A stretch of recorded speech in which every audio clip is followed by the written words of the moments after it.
और अगर तुम इसके साथ रही तो आज नहीं तो कल तुम्हें भी इसके साथ सड़कों पर सोना पड़ेगा। सिमी ठहाका लगाते हुए बोली, शिवम, लड़कियों को फंसाने में आज के बाद नारंग परिवार के नाम का इस्तेमाल नहीं कर पाओगे तुम। पर एक बात जानने को तो मिली कि लड़कियों को फंसाने में ही सही किसी काम में तो माहिर हो तुम। शिवम शांत खड़ा रहा।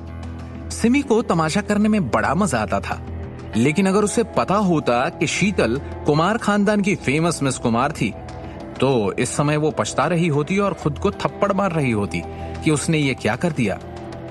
शीतल सिमी की बातें सुनकर इतने गुस्से में थी कि उसका चेहरा लाल हो गया। वो सिमी को थप्पड़ मारना चाहती थी, लेकिन उसे धक्का देकर आगे बढ़ गई।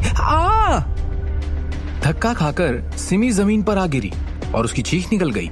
शीतल ने मुड़कर उसे देखा और मुंह पर हाथ रख लिया। शीतल का धक्का लगने से सिमी जोर से जमीन पर आ गिरी थी। हालांकि धक्का इतना जोरदार नहीं था, पर सिमी नारंग की तो आदत है तमाशा बनाने की, वो भी तब जब उस तमाशे में शिवम को निशाना बनाने का मौका मिले। सिमी का मुंह गुस्से से लाल था। हाय रब्बा, मेरी कमर तोड़ दी।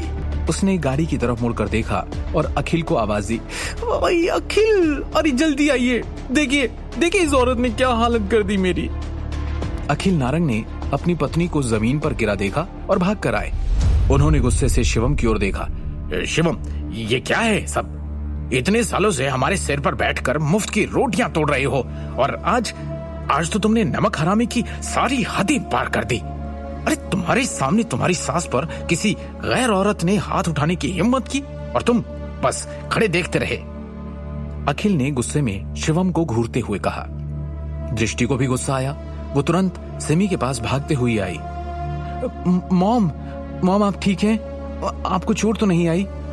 पूछते हुए वो उठने में उसकी मदद करने लगी, पर सिमी ने उठने की बजाय उसका हाथ पकड़ लिया और गंभीरता से कहा, मदद की जरूरत मुझे नहीं तुझे है बेटा। उसने गुस्से में शिवम को देखा। देख लो इस आदमी की सच्चाई, अपनी आंखों से देख लो। अरे जो अपनी सास के साथ अन्याय होता देख सकता है, वो अपनी मुंह बोली बीवी के सामने क्या करेगा? बेटा जो कुछ भी हो, आज तुम सही फैसला लेना। इस आदमी को हमारी जिंदगी से निकाल फेंकना तुम्हारे हाथों में है।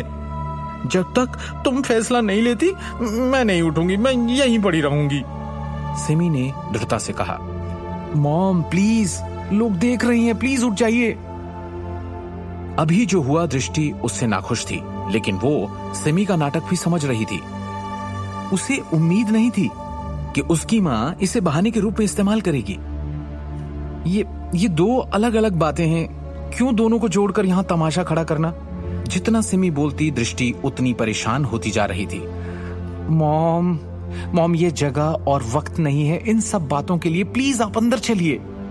अरे कैसे चलूं? उठा नहीं जा रहा मेरे से। गिरने की वजह से मेरे हाथ भी दर्द कर रहा है, मेरी कमर में मोच आ गई है। उसने घमंड भरी नजरों से शिवम की तरफ देखा और कहा, सुना, जैसा मैं कह रही हूं वैसा करो। मारो इसे एक थप्पड़ और कहो कि मुझसे माफी मांगे। व्हाट? मैं माफी मांगू, वो भी तुमसे? अगर ये शिवम की बात नहीं होती ना तो थप्पड़ मार मार कर तुम्हारा मुंह सुझा देती मैं। शीतल ने गुस्से में कहा। वो कुमार परिवार की सबसे बड़ी बेटी थी, दूसरों के सामने उसका कभी अपमान नहीं हुआ था। क्या सुना तुम लोगों ने? ये शिवम इस औरत को मेरी बेइज्जती करने के लिए लाया है। सिमी चिल्लाई। यहाँ सब हमारे पड़ोसी हैं। अखिल, बुलाकर लाइए पड़ोसियों को। इस औरत की आज मैंने ऐसी की तैसी न कर दी ना तो मेरा नाम भी सिमी नारंग नहीं। हाँ ठीक है, मैं अभी पड़ोसियों को बुला लाता हूँ। अखिल ने भी गुस्से में कहा। दृष्टि ने अखिल को रोका। वो बहुत शर्मिंदा लग रही थी। उसने आह भरी और गंभीरता से कहा, मॉम, डैड, प्लीज ये सब बंद कीजिए। अरे आप दोनों को नहीं पता कि शिवम और ये लड़की एक दूसरे को कैसे जानते हैं? अंधाधुंध डांटेंगे तो कोई भी नाराज होगा ना। दृष्टि को शिवम के ऊपर पूरा भरोसा था। उसे विश्वास था कि शिवम का इस औरत के साथ कुछ लेना देना नहीं है। वो बहुत देर से सब सुन रही थी। उसे भी ये बात समझ आ गई थी कि सिमी ने हद पार कर दी है। अगर शीतल की जगह वो होती तो शायद गुस्से में कुछ कर बैठती। ये सब कुछ हो रहा था, लेकिन शिवम की नजरें सिर्फ दृष्टि पर थी।